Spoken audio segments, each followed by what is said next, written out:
So no fun intro this time, just because there was if you haven't heard, there was the shooting that happened at the Chiefs, Super Bowl parade. Figured it would have been a little bit in weird taste to not mention it. We're not going to give a lot of takes on it or anything like that, but just figured we should mention it at the top of the show. Hope everyone who is a Chiefs fan who was at the parade is doing okay. Definitely a scary situation, and just wanted to give our thoughts and supports to anyone who's involved in that. Kyle, I don't know if you had any thoughts on it or not. No, just reiterating everything you said. Obviously, very sad, very tragic, and as you said, thoughts are with the victims, the families, all that. It's always very sad to see situations like this, and especially for something as joyous as Super Bowl parade. I mean, it's unfortunate. It's very sad that we live in these kind of times, but thoughts are with everybody there. Yeah, definitely sucks. Well, no easy transition to go from something that serious to something as silly as what we're going to be talking about today. But you know what?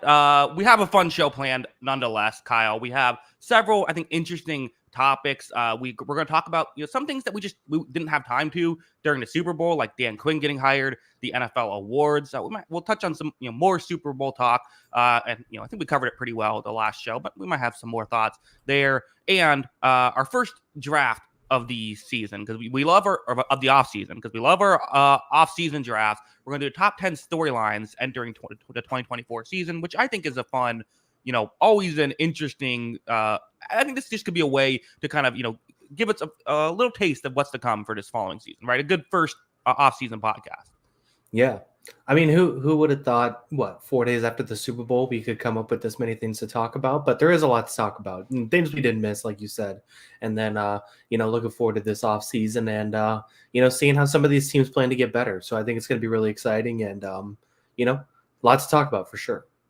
Yeah. All right. Well, let's just get into it. I don't know exactly where you wanted to go. I guess let's put a bow on the Super Bowl talk. Again, I don't have a ton. I've made a lot of content, Kyle. I've given a lot of thoughts about the Super Bowl at this point, so I don't have a ton else. I don't know. What was your reaction to kind of a couple days later, and also just to everyone else's? What's your reaction to the world's reaction now that we're a few days removed from it? Yeah, I mean, my takes didn't generally change on things. I think so I guess the biggest talking points now post Super Bowl are the decision for overtime and then trying to associate blame, which is just something I think as a sports following society, we just try and do now, is everybody wants to find someone to blame. And usually the easiest one is to blame the coach. And I mean, the big news today also, beyond obviously the parade stuff, the football news today was Steve Wilkes not getting his job. He's out as 49ers defensive coordinator. So that was a big deal. But I don't really know if there's really anyone fairly to blame. You could say Kittle didn't play his best. Purdy missed a couple throws. I thought he was really good in that game, honestly. And Shanahan, did he make a few mistakes? Yeah, I think you could argue it. But I don't know if anybody was to blame necessarily. I still think it's more Kansas City just out executed and played better. I don't know if that's necessarily fair to say, oh, blame this guy for it or anything. So that was the interesting thing. And then obviously the overtime decision for, San Francisco receiving the ball. That was a big talking point still to this day. And Shanahan's had to clarify his stance on it multiple times. And I mean, yeah, if you're going to blame Shanahan for anything, I don't know if they would have won the game regardless, but I think that's a miss. I think it's a mistake, the decision he made. I don't agree with his logic behind it. And that was the one thing I basically disagreed with was I think they should have kicked the ball and played defense first. But that's the only thing. Yeah, I mean, I agree. I was a little surprised at how many people were on that side, though. I made a quick video talking about that on Super Bowl Sunday, and I sort of thought it was going to be like, hey, here's the thing I thought of. I didn't realize everyone was kind of on that. Yeah, it was a big talking point. And, I think the interesting thing was, it came out too that the Chiefs had, openly talked about the new overtime rules in their game plan, where the 49ers had seemingly had not talked about their game plan. At least Shanahan didn't let his players know the plan publicly. And I understand that the decision tree idea of, okay, well, if we tie after the first two drives, then we have the chance third drive to win the game. We have the fate still on our side. We still control our own fate. But I think there's two problems with that. One, you're giving Kansas City more data when they get the ball in their hands, which I think is a mistake because you're giving Kansas City and Mahomes more data to kind of approach their drive, which I always think giving the better player, giving Patrick Mahomes more data is always a mistake. And then part of this is I think if it's okay to also play that way, but you have to score a touchdown. Like you can't kick a field goal on 4th and 4, right? Like then that's the mistake. If you want to say, okay, well, third drive we have it to win, then your plan has to be we're scoring a touchdown or we're losing. Yeah, in hindsight, it was weird that they went for it on 4th and 3, down 3 points late in the fourth quarter, or not late in the fourth quarter, but in the fourth quarter, and then don't go for it there. Yeah, but people brought up in the comments that the defense had just been on the field for a long drive. The 49ers defense had, so maybe it was part of giving them an extended break as well. I don't know if that's a great reason, but that's at least another factor there. But yeah, I mean, I don't know. It feels like for the most part, the takes have been pretty good. I feel like no one's gone crazy. Sometimes we get here and we have to put out some fires of what's going on here. For most people, the reaction feels pretty fair to what happened in the Super Bowl. Yeah. Yeah, for the most part, I'd say there has been some fascinating, not fascinating talk about. I think my favorite thing that I saw, I didn't even watch the clip. I just saw the little picture of them talking about it. I think it was First Take was saying like, is Mahomes closer to Brady or LeBron closer to Jordan or something like that? Like, I think that was the conversation, which was just absurd. But outside of that, like, I mean, Go Talk always just gets crazy anyways, so it's fine. Yeah. Can I give a take? That's maybe a bit of a hot take. I don't care that much about who is or isn't the GOAT. And I also don't think it matters that much. Yeah, I mean, I'm always going to argue my guy. It doesn't, but it's all personal opinion. But we're not allowed to say it's just personal opinion. It has to be a defined answer. You had the perfect take last show. Where it's like everyone's made their mind up already. Like that, like what you said. I'm like, oh yeah, that's absolutely the case. Yeah, that's true. We're going to argue about it 10 years from now. No one's opinion is going to change. Yeah, exactly. So, and this has been a decade now of a LeBron versus Jordan thing too. That's basically where it stemmed from. Is if you didn't think LeBron was the greatest in like 2016 after he did that, you're never going to think LeBron James is the best player ever. Yeah. And if you thought LeBron became the greatest in 2016, you are never going to relent that Michael Jordan is the greatest basketball player ever. It's just what it is. Yeah, I agree. Want to move off of this Super Bowl talk? Yeah, I think we covered it all. All right. Well, let's do the NFL awards. Why don't we? Because there was some. I have some thoughts on some of these, Kyle. I'll be honest. With the NFL awards, let's start off with MVP. It's the thumbnail. You gotta get people to click on it, right? Gotta have a headline to the show. With the Lamar Jackson stuff. Lamar gets an overwhelming majority of the votes. He does not get every first place vote. Josh Allen, who finished in 5th place, gets a first place vote. People were not happy with the person who gave him a Josh Allen a first place vote. If you looked at his tweets, people were upset. Lamar gets 49 out of the 50. He now has in his 2 year 99 total MVP votes in 2 seasons. Dak was 2nd, and Christian McCaffrey was right behind in 3rd place. Brock Purdy 4th. So a lot interesting there. I don't have an issue with Lamar winning it. I still do think though that the reason why Lamar won it is because he had the most wins on his team. Like I think that's what it came down to. I think you can still make an argument he deserved it, but like I think that's why he won it. Yeah, I mean, I had it pretty close by the end because I think Lamar played better down the stretch, the last couple games at least.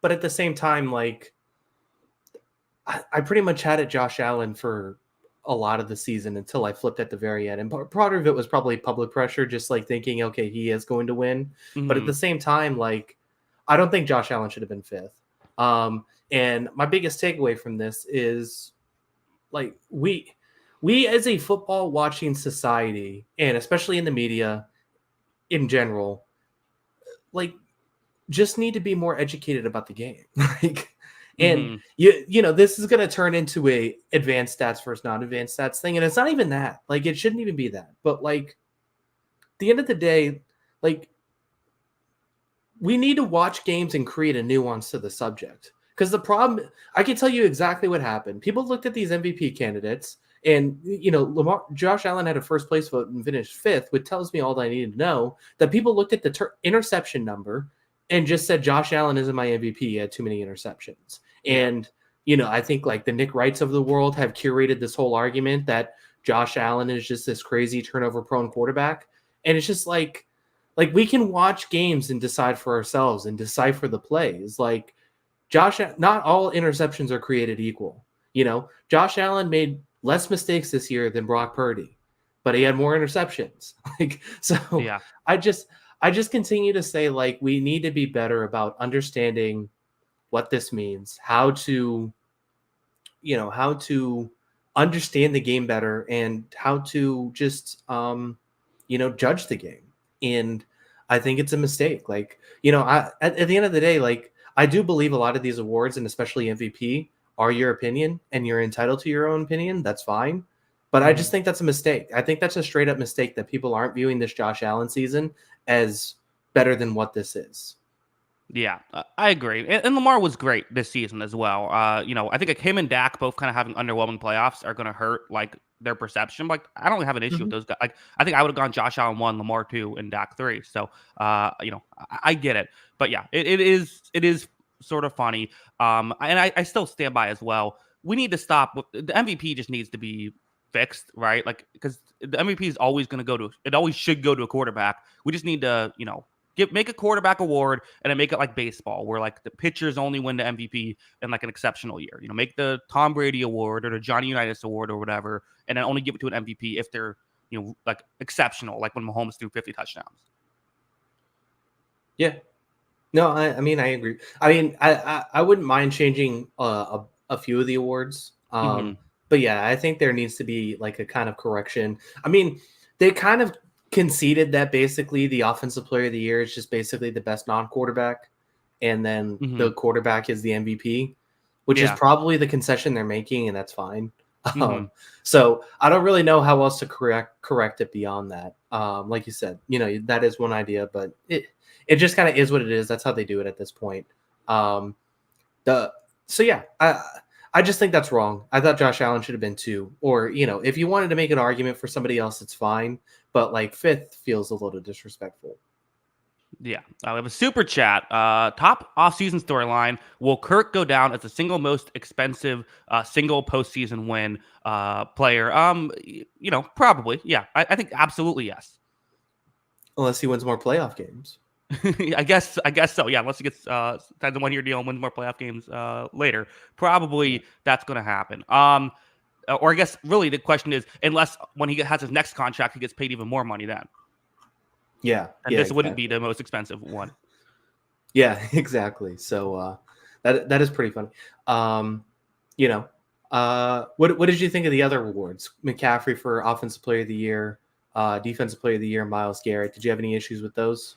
Yeah, I mean, Myles Garrett probably would have been my pick if we went defensive lineman, which again, those are the guys who get the awards. I think pretty much everyone was on McCaffrey. Steelers fans not thrilled with the TJ Watt snub. Yeah, I mean, there's a lot of good edge rushers, man. Like, I don't even know how to quantify this. Like, it's okay. Like, TJ Watt is still a fantastic football player. You know who else is really, really good? Max Crosby. Like, all of these guys are really good. Like, not winning Defensive Player of the Year one time is not the end of the world. I don't know. Saying you're the second best defensive player one season is okay. I'm okay. I was okay with it. I think I had Garrett too. So I have one hot take from the awards thing. We should just scrap the Comeback Player of the Year. Interesting. Yeah, at least or clearly define it if nothing else, because I don't know what the award is. It's stupid, is what it is. Like, okay, see, I mean, there are guys coming back from injury every year. Like, I don't know how to quantify it. And then Joe Flacco came back from unemployment.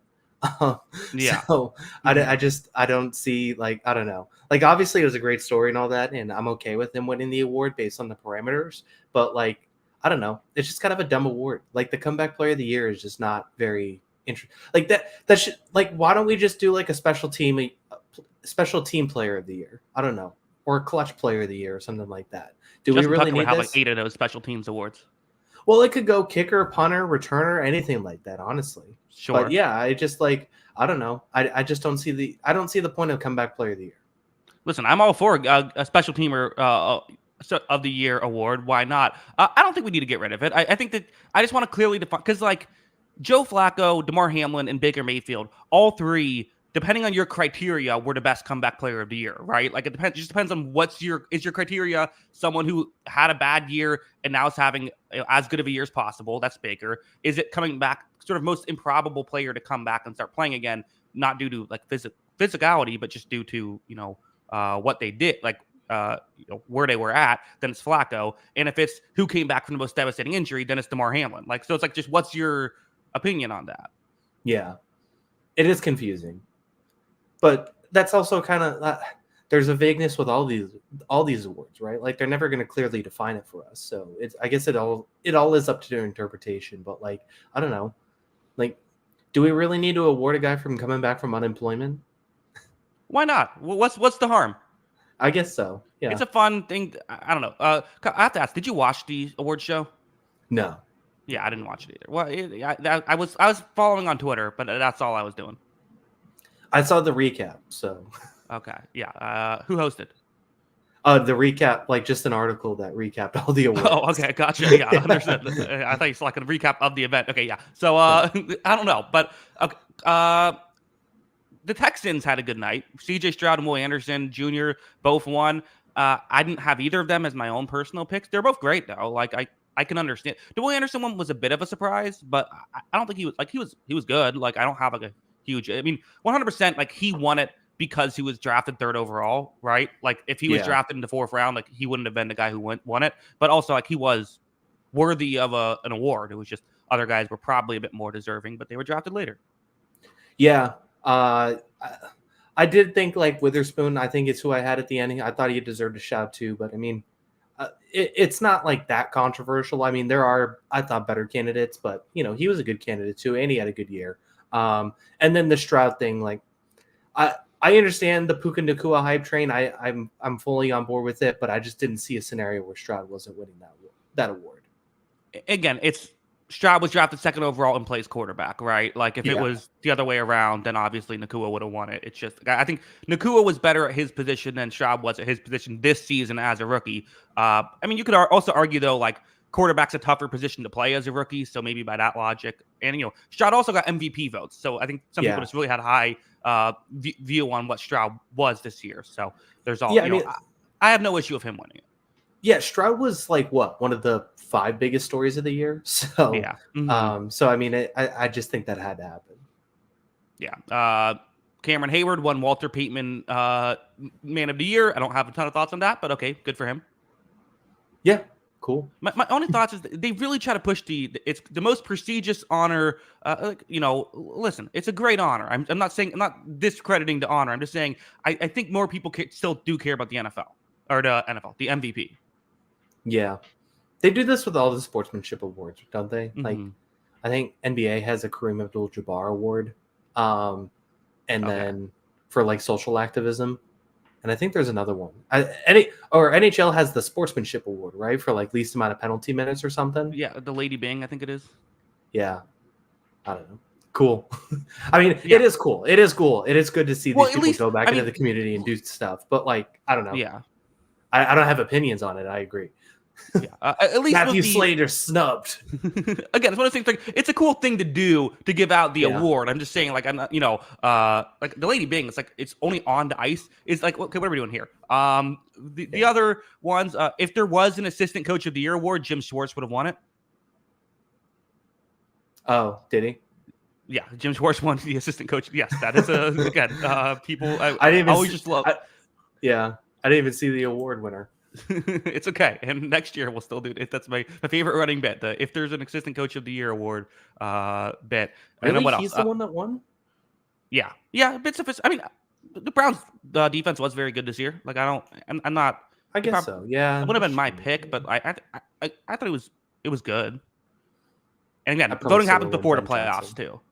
Yeah, so it's fine. Yeah, whatever. We'll have forgotten about it tomorrow. He was not the only Browns coach to win an award. Kevin Stefanski was, again, I have no issue with Kevin Stefanski winning it, but it's just like, I don't know. Can you really tell me that there was a better coach over the regular season this year than Kyle Shanahan? Probably not, but he doesn't get the credit because that team's too talented. Just like Dan Campbell actually had expectations this season, and I think you could have argued Matt LaFleur with the in-season turnaround for the Packers, Sure. right? So, I think there's a few guys, but Stefanski's fine. They overcame a lot, so I get it. Yeah. Again, not my pick. That's kind of how I feel about a lot of these, though. Too. I try to be, like when the Oscars give a movie that wasn't my pick with the best picture. Okay, fine. I'm not. That's someone's opinion. Yeah. What's your favorite Oscar movie this year? Ooh, The Zone of Interest I thought was brilliant. Although I don't know how many people I can recommend it to. What did I even see? I haven't seen a lot of movies this year. I keep seeing that Paul Giamatti movie on Peacock, and I keep telling myself to get around to seeing it, and then I keep forgetting to actually watch it. So I need to watch that. The Holdovers, I think it is. Yeah, it's good. I liked it. It wasn't. I don't think it was my favorite, but it was a good movie. Yeah, I'm a big Giamatti fan. Yeah, I know. You've really talked about that a lot on this show. He's good in everything. I don't know. He's just one of those guys. Big fat liar. Even that. I don't know. I just feel he's one of those guys that's he's going to do really. It's like Philip Seymour Hoffman. You just throw him in anything, and it's like the movie's better. Yeah. Sure. Yeah. Well, Philip Seymour Hoffman's one of the greatest of all time. Well, yeah, exactly. Maybe Giamatti's probably not on that level, but he is good. So yeah, he's great. You're right. I've never been like Giamatti was weird in that role. Yeah. So that's my take. I don't know. Okay, well, that's some Giamatti talk here. I guess that's it for the NFL awards. I'm not sure if you had a moment of NFL moment of the year. CeeDee Lamb's 91-yard touchdown reception in Week 17. No, it wasn't. That was not the moment of the year. That wasn't even the moment of the game. I couldn't even think of this play off the top of my head. It was in the game against the Detroit Lions, where there was that crazy that was the moment of the year is when Dan Campbell kept going for two after they scored already, and he yelled at the refs, and that was the moment of the year. Yeah, I was trying to think of a better one off the top of my head. There's got to be a better one than that. Yeah, what's the moment? Well, so are we just doing regular season moment of the year? Why are we doing that in this situation? I don't know. I've completely forgotten what happened this regular season. Yeah, it's all such a blur now. I'm so tired. Maybe the line. What about the pick six against the Chiefs in Week 1? Who is it? Brian Branch, I think, had the pick six against Mahomes in the Lions' victory. That could be up there. That Week 1 though, first game, that feels. Yeah, it set the tone. The Chiefs are human, and then they weren't.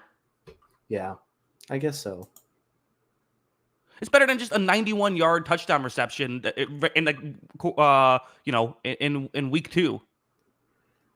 I guess it was pretty cool, but I don't know. I just had to go back and watch the play. Okay, gotcha. That's what you're doing. Okay, understood. Yeah.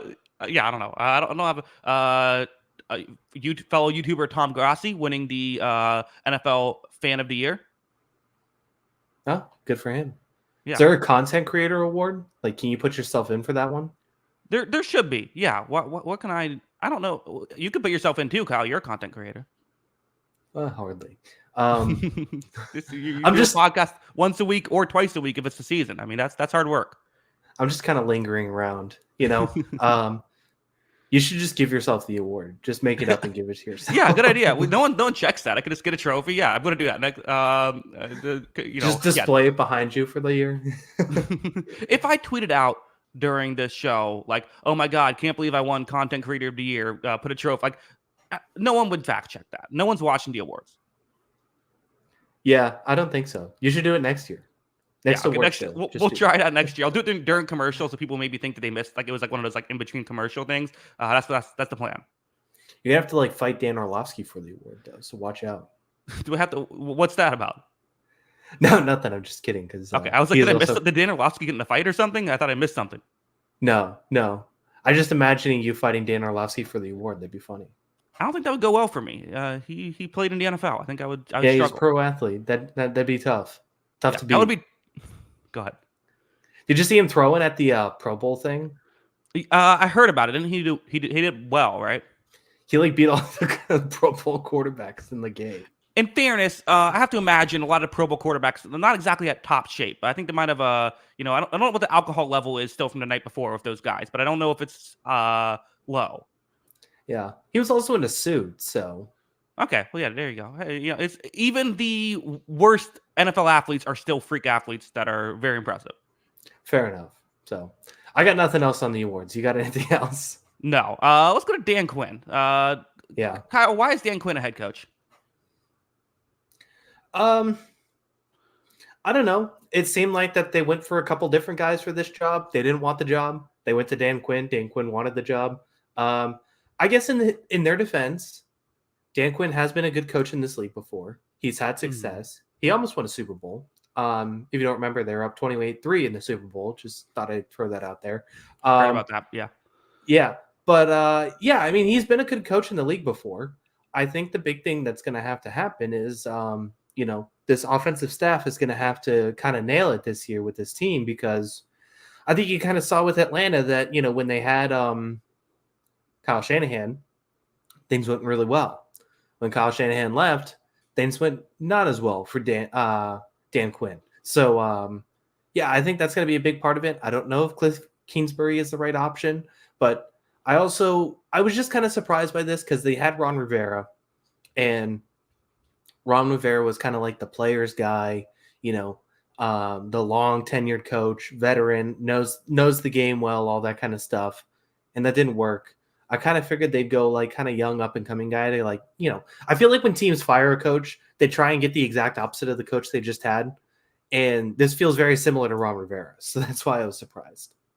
Yeah, I'm with you. I mean, again, so he was there for 5 years with the with the Falcons as a head coach. We know he's a great coordinator. That's undeniable. Was great for Seattle. Won a Super Bowl there. Has been very good for Dallas.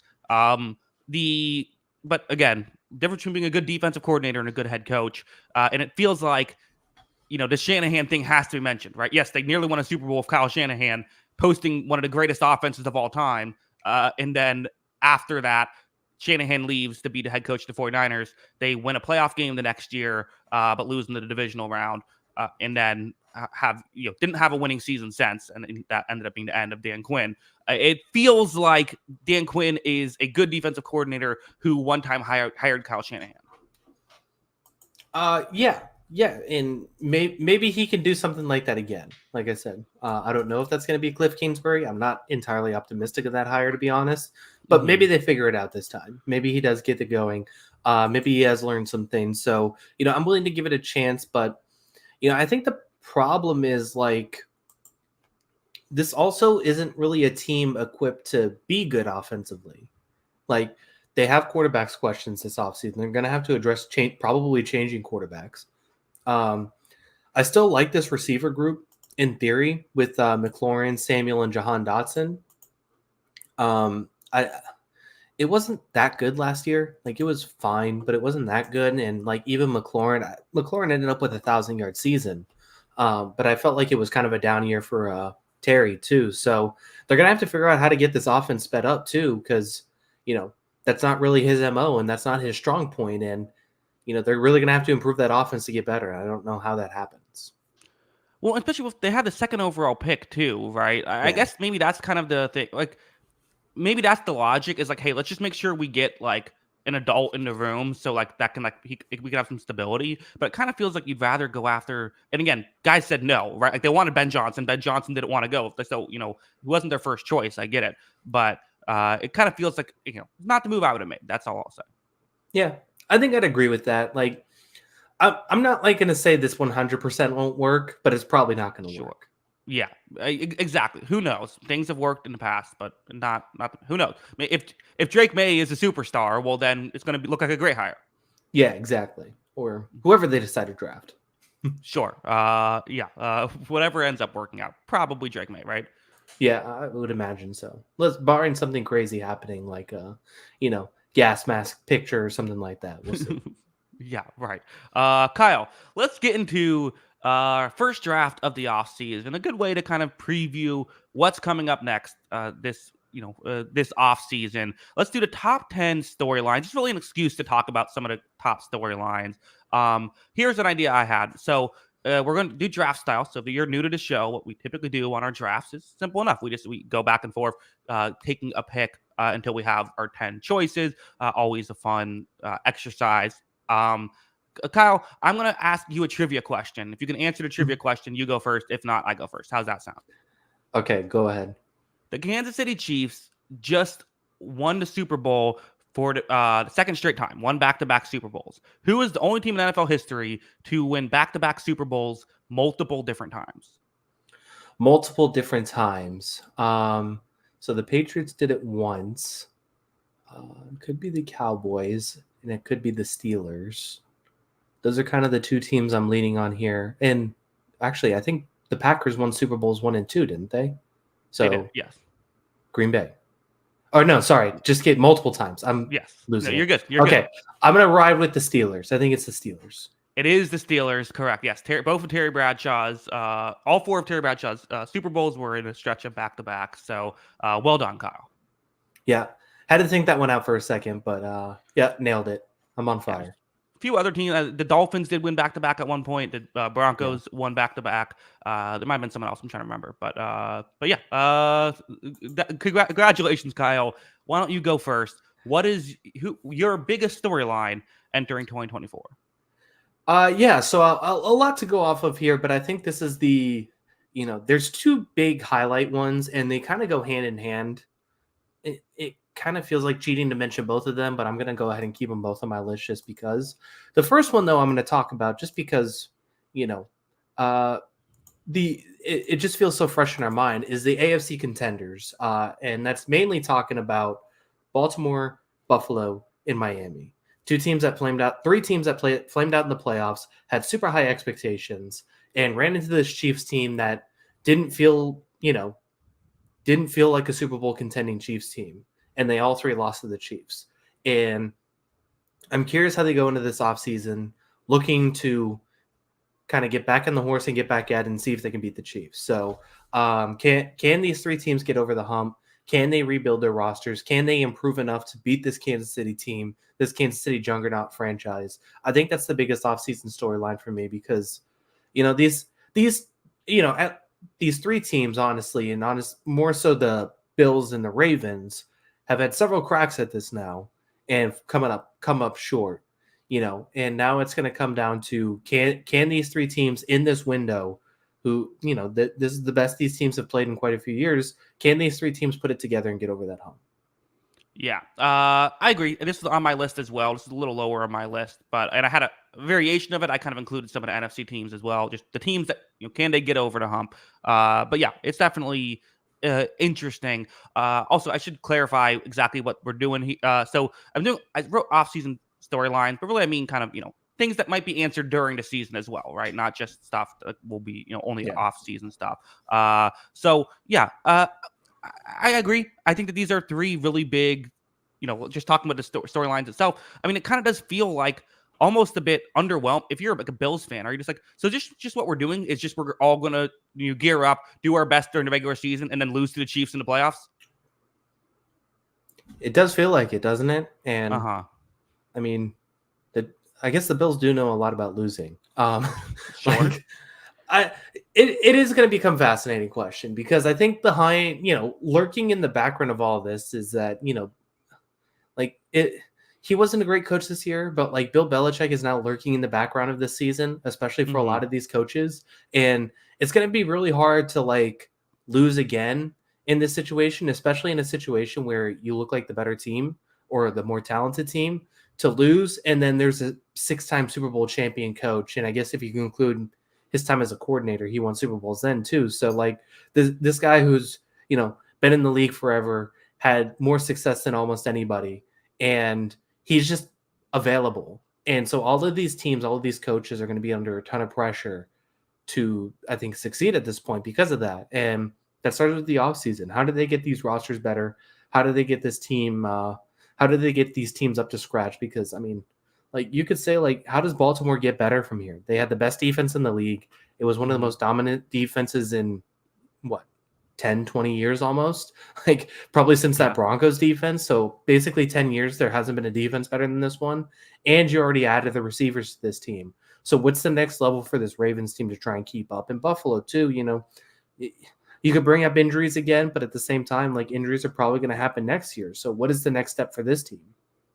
Here's my philosophy on how they should get better, Kyle. The Kansas City Chiefs are probably going to be in the market for left tackle. You find some mediocre tackle out there, and at the meetings when you're talking to the people in charge of the Chiefs, you just talk up that tackle. I'm like, oh man, we're thinking about giving him $20 million a year. Just try to get another one of those Jawan Taylor contracts on the Chiefs. I think you got to play offense, not defense here.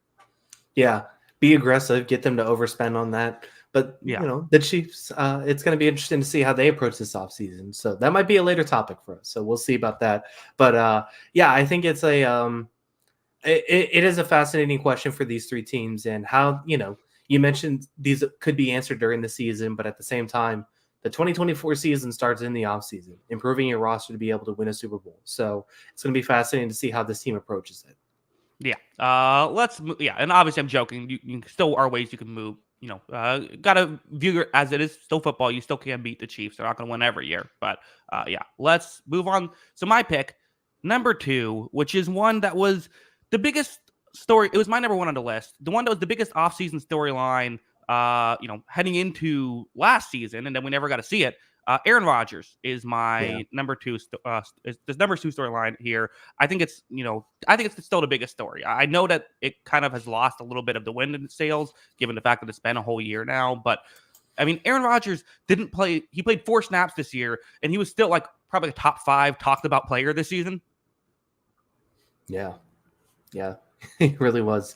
So I did have the Jets in a different category. I did say, can the Jets go even more all in?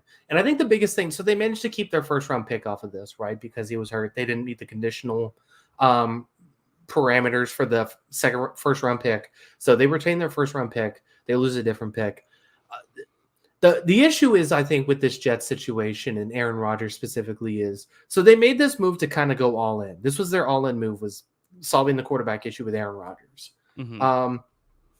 Him getting hurt, making this move already made your window very short because Aaron Rodgers is not the youngest football player in the league, right? Now the window's even more short with Aaron Rodgers having this injury. So you have another crack at this, but you don't know how many more cracks at this you're going to have before he ends up retiring. So, how much further can this team go in, and how much further, is that first round pick on the block to try and get something that can help this team win a Super Bowl this season? I think those are going to be interesting questions. But how this team goes all in this season, and Aaron Rodgers, hopefully being healthy for the year. As much as his TV segments kind of drive me crazy sometimes, I think he's a really good football player, and he's going to be really impactful to this Jets team if he's able to stay healthy. Yeah, there's also the factor of he was trying so hard to come back. Is that going to affect his health now this season? Or what if he's really good? What if, I think we're all kind of assuming now at this point that something terrible is going to happen because it's the Jets. But what if he comes in and is awesome? That's another inch. What if the AFC now has another huge threat? Yeah. I mean, it could really be a thing. I mean, there are a few teams lurking in the AFC background that could get a lot better this offseason and make some significant changes. And, it could be coaches, it could be players, it could be players getting healthy. And this conference was stacked last year, and there's such a long time between now and the start of the season, but it looks like it could get even better this offseason. Yeah, I think I'm very excited to see how this goes. Kyle, number 3 on your list. Where are you going? I'm going Chicago Bears. Sure. From the obvious perspective of this is the first overall pick. They have the number 1 overall pick this year. But, I think it's an interesting moment for this franchise because you looked at the Lions had their best season in, a millennium. Mm-hmm. The Packers were probably the most improved team of the season in 2023, just from the start of the year to the end of the year. And they're probably, for everything that the Lions were the season before the 2023 offseason, this is the sleeper pick for the Super Bowl. The Packers are probably going to become that team this offseason. They're going to be everybody's trendy pick based on the way they played.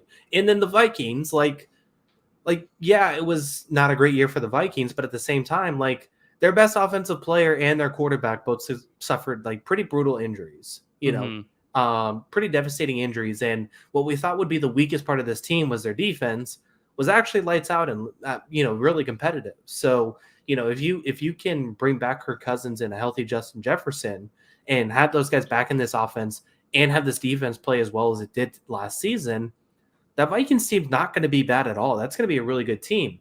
So not only is this team with Chicago have the number 1 pick, but there's a real chance you're falling by the wayside here with this division, because all 3 of these teams could be really, really good next year. And how does Chicago manage to keep up? How does Chicago manage to stay in the conversation and not be the laughingstock of the NFC North? Yeah, I almost considered putting the NFC North just as one of my topics, like the whole division as a whole, because every team there is really fascinating to talk about. I had Caleb Williams as one of my 10, so I'm going to just kind of include that here because, I think we're assuming Caleb Williams is going to be the guy, although it's not guaranteed, and there are still Bears fans who disagree and would rather have Fields as the quarterback instead. The Bears did win 7 games last year and now they have a lot of opportunity to add more. So I'm with you. They're a very, very unique team, and I almost wonder if they got to be looking at the Texans, right, and saying that's should be in the cards for us. That's definitely how they could approach it, and they just have so much stuff at their disposal this year, right? And I'm still gonna believe that they're drafting Caleb Williams. I just think that's going to happen. I mean, maybe they ride with Fields one more time, but I think there's a whole lot of variables to this, because this team has multiple top 10 picks. They have $46 million in cap space with 53 players signed, and if they do draft Caleb Williams, they could trade Justin Fields and get something. I don't know how much it's going to be worth, but they could get an additional asset with Justin Fields too. So all of that being at play, I just feels like there's an opportunity for so much going on here with this Bears team, to where they could kind of get good kind of quickly, especially the way that defense played last year. I think their pick last year, Darnell Wright, played well at times too. DJ Moore seemed to play pretty well. That seemed like a pretty good get for trading back from the number 1 spot. There's a chance this team could be pretty good next season. And there's also a chance that it doesn't work out. They miss out on the quarterback or make the wrong decision in keeping Justin Fields, and then they're bad again. Bears making a wrong decision on a quarterback. Get out of here, Kyle. Yeah, no kidding. That's even the more interesting part. So, regardless of how people view Caleb Williams, once again, draft can be a crapshoot. You're entitled to your own opinion. This guy is, widely thought of still as the best quarterback prospect in a generation, probably since Andrew Luck. Better than Trevor Lawrence? I would say he's viewed as better than Trevor Lawrence. Wow. Okay, I didn't realize that. You know me. I'm just about to start getting into the college stuff now, so I didn't realize he was that hyped up. Yeah, I personally view him that way, and I would say the conventional thought is he's viewed that way. Okay. But that being said, there are some people who are doubting him. Everyone, wants to nitpick. I mean, I think Merrill Hodge said he's not very high on him. We'll see. But at the same time, regardless, there's a lot of time to break down Caleb Williams' tape. But he's viewed as one of the best prospects basically since Andrew Luck, if not the best prospect since Andrew Luck. And Luck was the best prospect probably since Peyton Manning, right? So he's a once-in-a-generation kind of quarterback. And for this team to have this opportunity for this kind of player, it's significant, right? This is the team who, McMahon is probably the best Bears quarterback ever still at this time in 2024. Your best quarterback ever hasn't played in decades. And even then, it's kind of a run-of-the-mill quarterback. So it's just a significant moment, I feel like, for this franchise, that they finally have a chance at a guy like this. Not to say, they had a chance at a guy like Patrick Mahomes and Deshaun Watson. Yeah, but, sure. Now they have another shot at this. Can they get it right, or can they figure this out? And then, not to mention all of this put together, the coaching staff too. This was a hot topic about this team. Is this coaching staff going to come back? They managed to kind of right the ship and play well to end the year, and I think it saved a lot of people's jobs in the building. But you're going to start over with this guy, and the offense had a lot of questions throughout the year, and you're bringing back this coaching staff. It's going to be fascinating. Yeah. It should be a lot of interesting things. What was I gonna? Will Caleb Williams be the first Bears quarterback to throw for 4,000 yards? I'm gonna say yes. I'll bet yes. Okay. He'll throw 4,000 yards one time. Yeah, I still can't believe that hasn't happened. Yeah, that's kind of crazy. Yeah, that's unbelievable. So the Bears have the first overall pick. The team that gave it to them was the Panthers, who was going to be number 4 on my list. Because the Bears are very exciting. The Panthers is like almost like how bad can this get? A little, or maybe I should say, can they right this ship? Because again, if they can get receivers around Bryce Young and get Bryce Young to look good, all of a sudden you're feeling okay about yourself. Like I think the thing about trade ups in general, when you're trading multiple picks to get a player, is it's pretty much always a bad idea, because when you win on a non-quarterback, like usually it's still only a marginal win, and when you lose, it's usually like it can be like huge losses. The only exception is a quarterback. A quarterback has so much value that it actually can work. But the issue is if you miss on the quarterback, then it's also a terrible thing, which is what they're looking at right now. I mean, the Panthers, who traded away Christian McCaffrey and traded away, a first overall pick, Caleb Williams at this point, along with another first round pick, are now really need, and DJ Moore. They really need to hit on some of these picks at a certain point. And Bryce Young is kind of what it all comes down to, right? Yeah, they got to fix this. And obviously, they hired a coach based on how to fix Bryce Young. They are, going to invest a lot of resources in fixing Bryce Young, I'd imagine. And, there's a lot of questions there. It may not work. And I actually didn't have it on my list because I just don't know if they're going to be that good next year still. But, they're certainly going to try, right? That's the goal. And, I just don't know how much better it can get from last year to this year, right? They don't have that first round pick. They still got to find other ways to get better. And, I just think the team's in a tough spot. Well, I think they go out, they sign a Christian Kirk contract, right? And they try to they say whatever we're going to get the offense around Bryce Young to look competent and see how it works out. I think that's how it gets better, and then Bryce Young plays better. Yeah, I mean that's the roadmap. Whether it succeeds or not, we'll see. But I mean that is the roadmap. I mean the Panthers, without a doubt, it would almost be malpractice if they don't sign at least one bad offense contract this offseason, right? Yeah. Just throw money at a guy. It doesn't even have to be like a T. Higgins. Just get somebody in the room. Yeah, that's how I feel as well. Well, let's move on. What's number 5 on your list? The Chiefs. I think they have to be mentioned here. This is they're going for the first ever three-peat in NFL history. Can they be the first ever three-peat? Obviously they have proven that they can overcome a lot of adversity. Even internal adversity with the team not performing as well as they did. This team lost to the Raiders on Christmas Day. This team looked like a shell of itself at that point, and they managed to right the ship and win the Super Bowl. That being said, it's not a very easy situation for the Chiefs again. Just to lay it out, they do have $22 million in cap space this offseason, but that's with only 44 players signed. They do have some pretty big name free agents. Plus, I don't think they can rest on their laurels when it comes to the receiver position again. I think they need to go out and get a guy. They may not need to go get, once again, top of the market, someone like T. Higgins. They may not need to go trade for someone like Terry McLaurin, but I do think they need to get a real guy in the building too. And so they got to fix receiver, and they got to bring back some of their key free agents. It's going to be tough, but as we just learned, it's really hard to count out Kansas City to do anything at this point. Yeah. Well, one idea I floated in my what do the Chiefs do now? Because they have Chris Jones and L'Jarius Sneed as free agents, and that's kind of a big deal. It's like, are they going to keep both of those guys? I don't know. One idea I floated around though is they have a little bit of cap space. They could have even re-signed those guys and get another player. What if they went after like a Mike Evans? Yeah, he'd be another one too. I mean, he makes a lot of sense, and I don't know what Tampa's goal is, so I guess that's the question. Sure. But, if they just want to keep their guys and keep their Hall of Fame players, then that's obviously not happening. But, if Mike Evans isn't available, is a Chris Godwin available? Is someone like, there are a few different options there, I feel like, or, in a similar vein. He's under contract. Evans is at least, he's a free agent, so that's kind of why I floated him out. Oh, yeah. Okay. Yeah, I mean, it is a possibility, but they still got to sign a few more guys beyond that, too. Yeah, I don't think it'll happen. Just kind of a fun theory to come up. Not fun for me, but fun for probably Chiefs fans to think about. But yeah, I think in general, going after the receiving, I still feel like it would be the wrong lesson for the Chiefs to say, we're good, we can win a Super Bowl whenever, let's not do it. There still are holes in this team they need to patch up. Right. Yeah, that you shouldn't want to struggle like this all the time, unless you're Right. just that in love with the grind. I guess go for it again.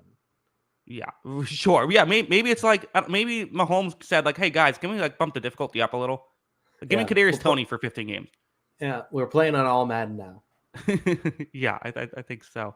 Yeah. So let's see. Want to move on? Yeah, keep going. Okay. Well, I'm staying in the division. I think that there's another very interesting new addition to the NFL. Jim Harbaugh, not new addition, but was in college for a while now. Going with the Chargers. Can he fix the Chargers? Is it possible the biggest threat to the Kansas City Chiefs is in their own division at this point? Can the Chargers, with Herbert and now a good head coach, can they be the team to take down the Giants? Or just in general, what are they going to do this offseason to try and get better? Yeah. I did have new coaches on my list, but Harbaugh is kind of the biggest one, and especially Mhm. this Charger situation. We want to see Justin Herbert in bigger games. We want to see him in more competitive games because he is a great quarterback. This team is just not up to scrap, and I think Jim Harbaugh is a culture setter. I think they're going to have to really kind of broaden his offensive mind. I think for a guy like Herbert, but he is a culture setter, and he's going to change this team, I think, for the better in that regard. My only worry with Harbaugh specifically in the Chargers is how does this get better quickly? Like, Mhm. this is not one of the best situations in the league. Just to kind of lay it out, they currently have, basically they're $55 million over the cap in theory with 49 players signed. You have 53 on a roster, so Mhm. they got to rework some of those contracts and get the cap down and add a few more players to their team. So that's not a great situation to be in. Obviously the salary cap, when I lay out cap space, you know, it's all kind of in perspective. We see the Saints do this year after year. They push the money down the road to create more cap space.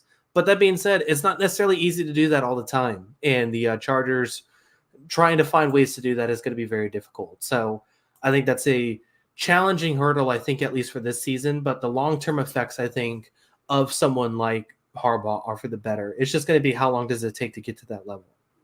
Yeah, they have some movable contracts. I'm just looking at it now. Like Corey Linsley, scheduled at 9. They can cut him for 9 million. Eric Kendricks, they can get 6.5 million. And then like guys they wouldn't want to get rid of, but like if they maybe traded for or traded away, they could save like Khalil Mack. They could save 23 million. Keenan Allen, they could save 23 million. And Mike Williams, they could save 20 million.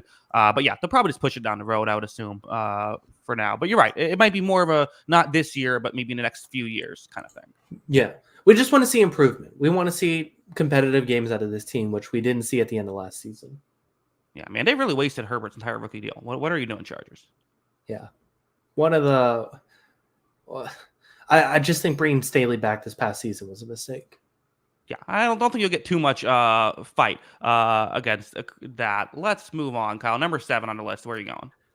I did mention that the Packers could be an interesting team this offseason, but, especially as like a sleeper pick, I think they're going to become the trendy one. But my trendy sleeper pick that I think is also going to be on everyone's conversation is the Houston Texans. Yeah, This team is in a really good spot right now. They have a lot of cap space. They have $54 million in cap space.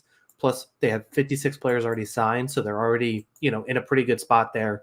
they have a lot of They free do, agents actually. Though they have a lot of key guys. I can look it up, but there is some. I'll get in a second. Sorry, I interrupted you. Go yeah. ahead. No, you're good. There are a few guys to sign, but I think overall, like, there's still going to be a lot of core pieces there, I think. And just to, I think, CJ Stroud was one of the biggest stories of last season. And can he make a year 2 leap? And if CJ Stroud makes a year 2 leap, how good is this Texans team going to be? Because, yeah, I mean, they're going to have to replace and, move out a few guys, I think. But there's still a really young, really talented team.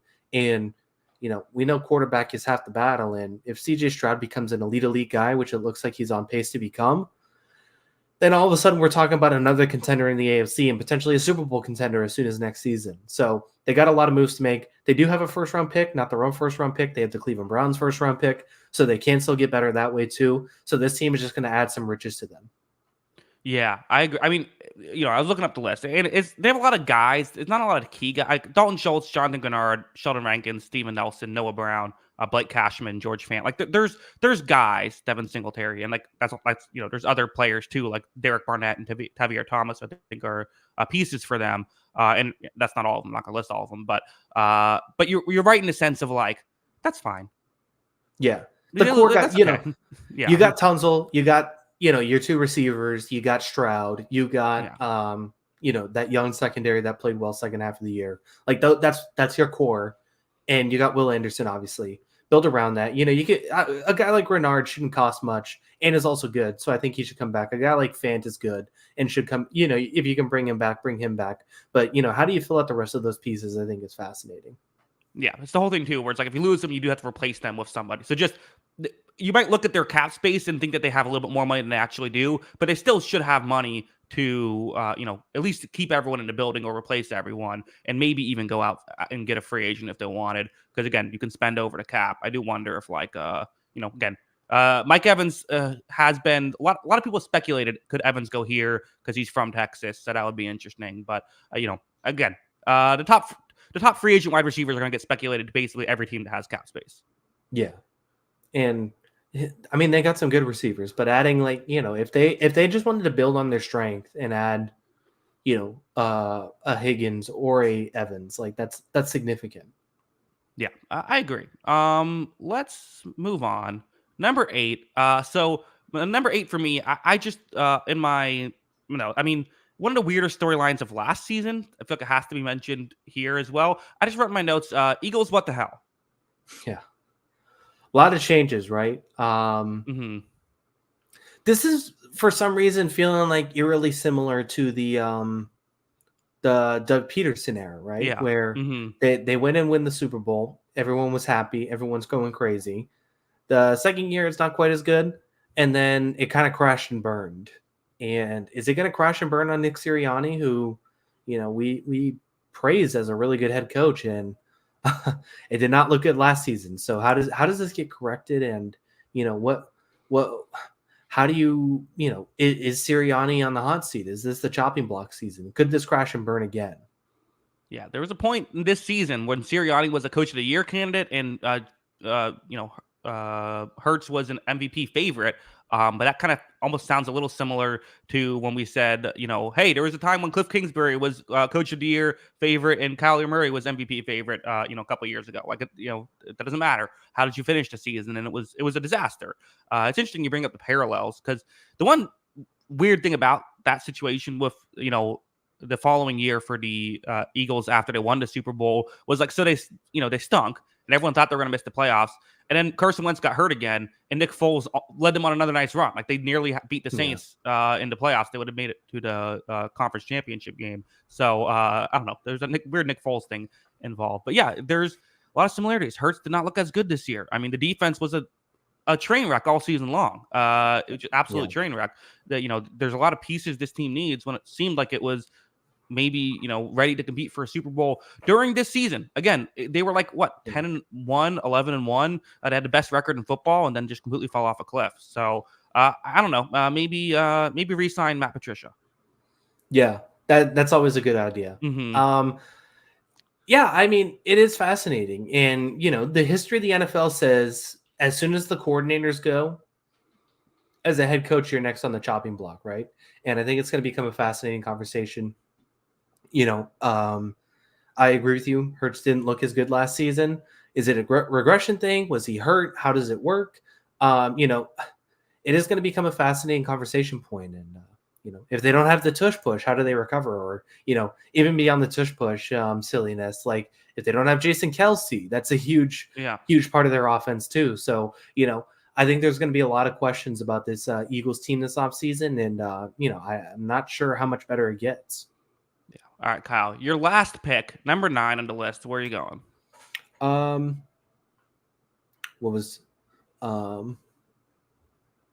Let's do the my next team is actually the Bengals. They do have some they need to get healthy. Obviously things kind of crash and burn with the quarterback getting hurt. They do have, obviously T. Higgins is a high profile free agent for them. Can this team bounce back? And, as we talked about the other AFC teams, we talked about maybe the Texans on the come up. We talked about can the Chargers bounce back? This is a team that has beaten Kansas City, has gotten over that hump and made it to the Super Bowl. Can they get back to that level? And can they have a better September? How's that approach this offseason? And can this team be the challenger that it should be? Yeah, they still have money as of right now. Burrow's cap hit's going to be 29 million this upcoming season. So, I mean, yeah, the T Higgins thing is probably the biggest question. I don't know. I mean, that's a big enough question to put them on the roster, I guess, or put them on the list, I guess, because yeah, that is a big deal. I don't really know what else. If they just, but it seems like they're just going to franchise tag T Higgins and be good next year, right? That's probably the conventional wisdom, right? Like, Mm-hmm. can they add anything else to bolster this too? Because this was another one that like they weren't really playing for as much, but like the defense also kind of regressed by the end of the year.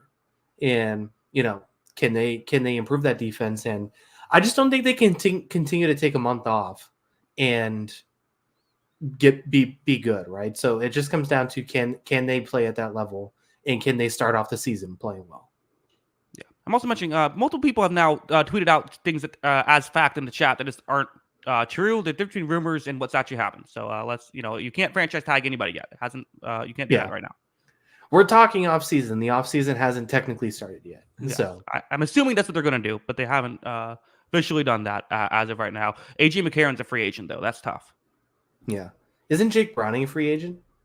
I don't see him on the list. Wrong? Oh, no, you're right. You're right. He is. He is. He's because he's not getting paid a lot. He was on the bottom of the list, but yeah, he is a free agent as well. That's an interesting topic. Where does he go? The quarterback carousels was another one of my things on the list, right? Like, does someone pay someone like him or Jacoby Brissett? There were a lot of bad quarterbacks last year, and he wasn't one of them. I mean, if you're like Atlanta and like, I still always feel like what Tampa Bay did. They have Kyle Trask. Let's bring in a plan B. And I think, Baker Mayfield, like whether he's plan A or plan B, let's just bring in another option. I think if you're a team that, if you're New England and you don't get a quarterback you love in the draft, well, let's bring him in and see how that goes. Like, the Raiders, right? That's how I would view it. Yeah, I think I'd agree with that. Yeah. All right.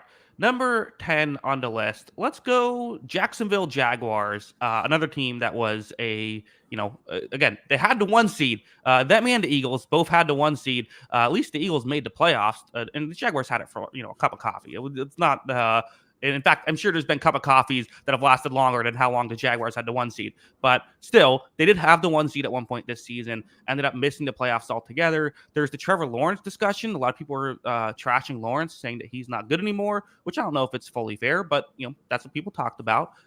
We also have the, defense, which was awesome earlier in the year, still played well, but didn't play as well down the stretch. There still is the Trayvon Walker discussion, which I've given thoughts on, believe it or not, over the years. There's, I think the offensive line has issues, but it's also like, well, we saw this team look like a fringe championship contender at times last year. So definitely, I think worth discussing, a big storyline entering this next year. Yeah. Just curious, are you pro or anti Trayvon Walker? Pro. I can't believe people are saying he shouldn't have gone first overall. I mean, have you seen his combine numbers? Like, what are we talking about?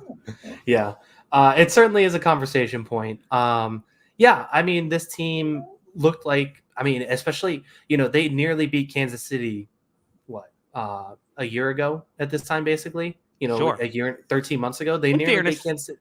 Mahomes on one leg. Yeah, he was 100%. But, injuries do happen. We've said that before. And it is true for Patrick Mahomes, too. Like, they nearly beat Kansas City, even with Patrick Mahomes hurt. And, just a sliding doors moment for that. What if Jacksonville made the Super Bowl? And then responded with this season? What are we talking about then? There are a lot of conversation points to that. So I think it is going to be interesting to see how they get better because, obviously the end of last season wasn't it. So they gotta figure this out. I think the offense took a long time to develop to the way they wanted it to perform last season. And then by the end of the season wasn't playing well again.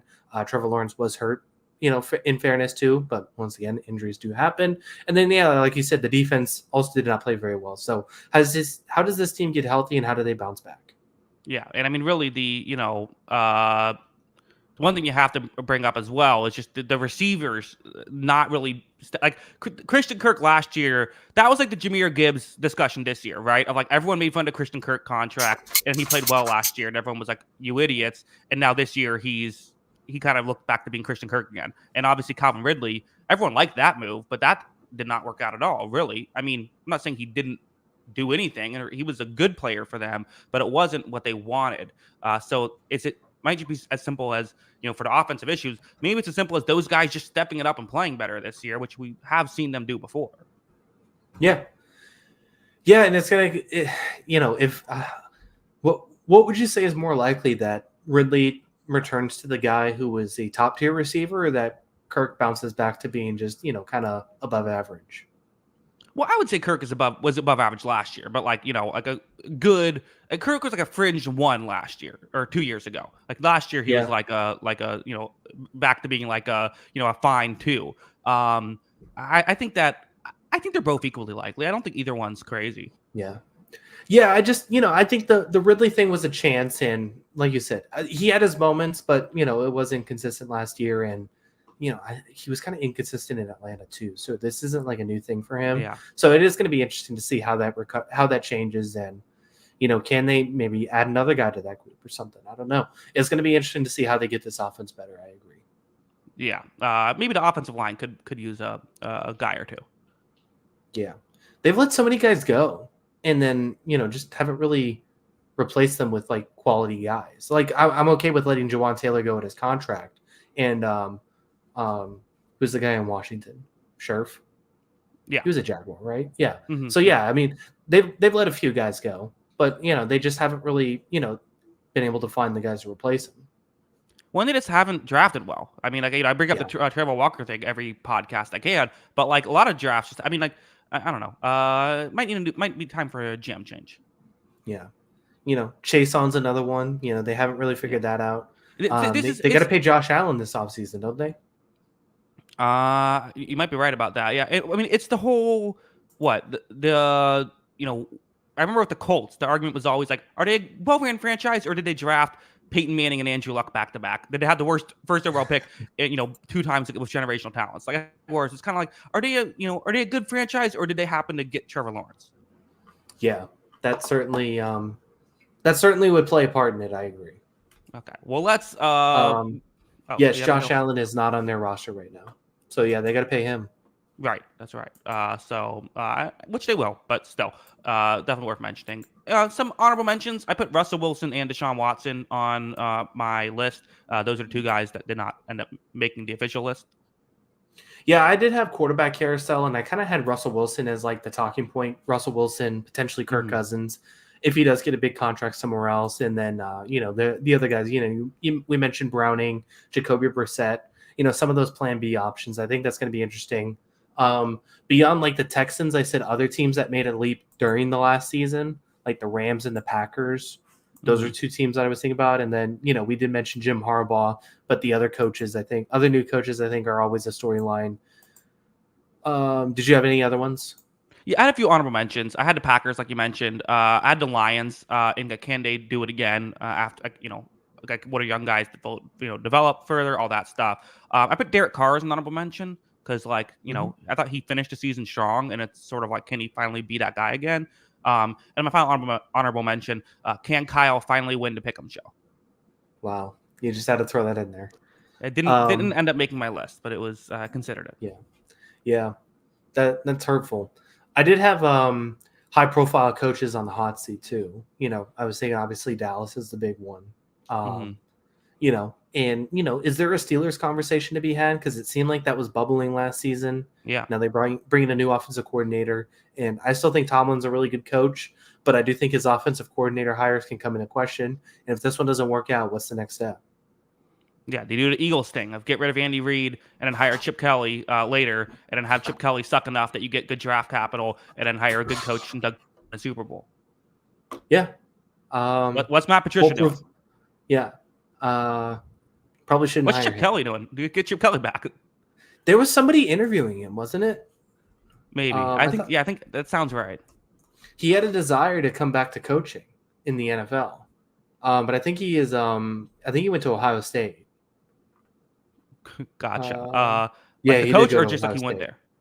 No, he's offensive coordinator. Yeah. Okay, gotcha. Yeah, understood. Yeah. All right, Kyle, that is our show. Let them know can find us on Twitter before we head out.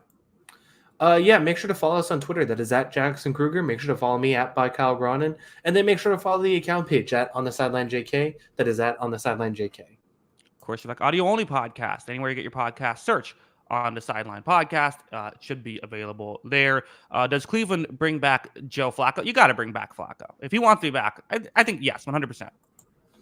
Yeah, even if he's a backup, Yeah. just bring him back and have him in the building. I mean, he's proven that he could still be a quality backup quarterback for sure.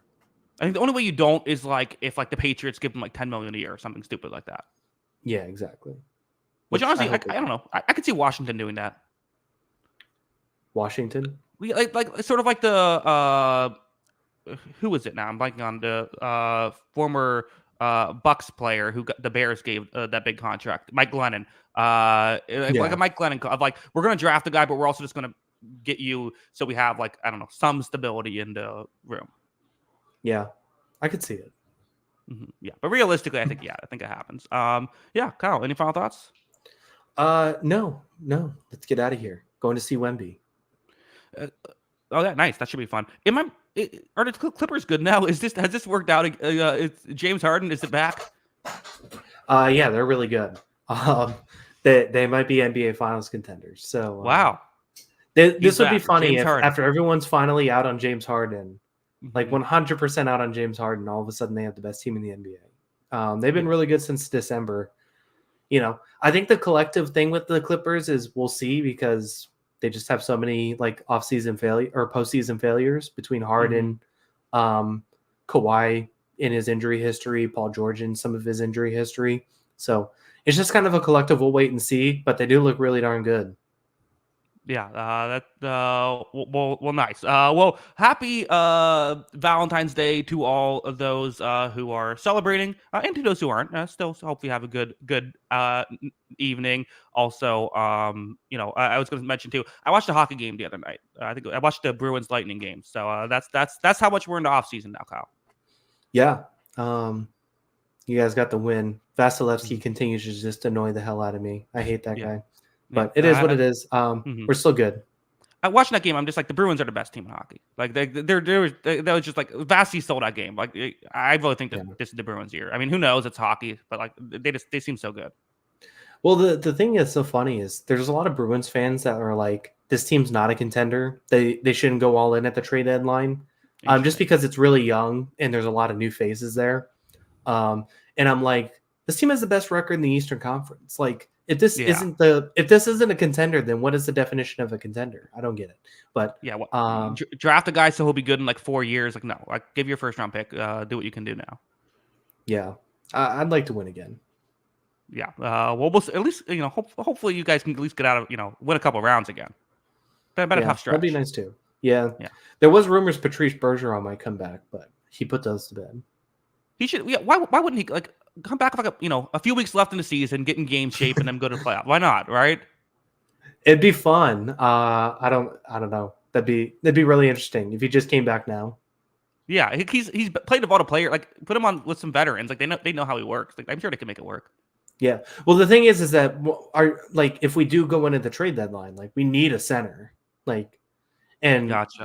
Bergeron would make the most sense because he knows the system the best. But I think who was the guy? I was thinking Thomas Hertl would be my ideal candidate, but I don't know. We'll see. Yeah, it should be interesting. Did you see the Leafs thing with Morgan Riley? Oh, where he chopped, cross-checked that guy for scoring the slap shot? Yeah. All Leafs fans were "Yep, that was justifiable. That was the right move." But I'm glad he did it. Yeah, weird. The unwritten rules just crack me up. You're just getting yourself suspended because a guy took a slap shot on an empty net. Nobody got hurt. Nobody. That's not disrespectful, is it? Yeah, I don't know. I didn't even know it was an unwritten rule. I know you can't shoot after the whistle is blown, but I didn't know that you can't slap shot into an empty net. I've never seen that before. Yeah, very bizarre. All right. Well, that was fun. That's what we always say. Hockey. We just have to find something dumb the Leafs did and then talk about that. That's The hockey. Leafs are fun to make fun of. Yeah, a lot of fun. Kyle, that is our show. Again, thank you to everybody for watching. We do appreciate it. Until next time, have a good one. Peace.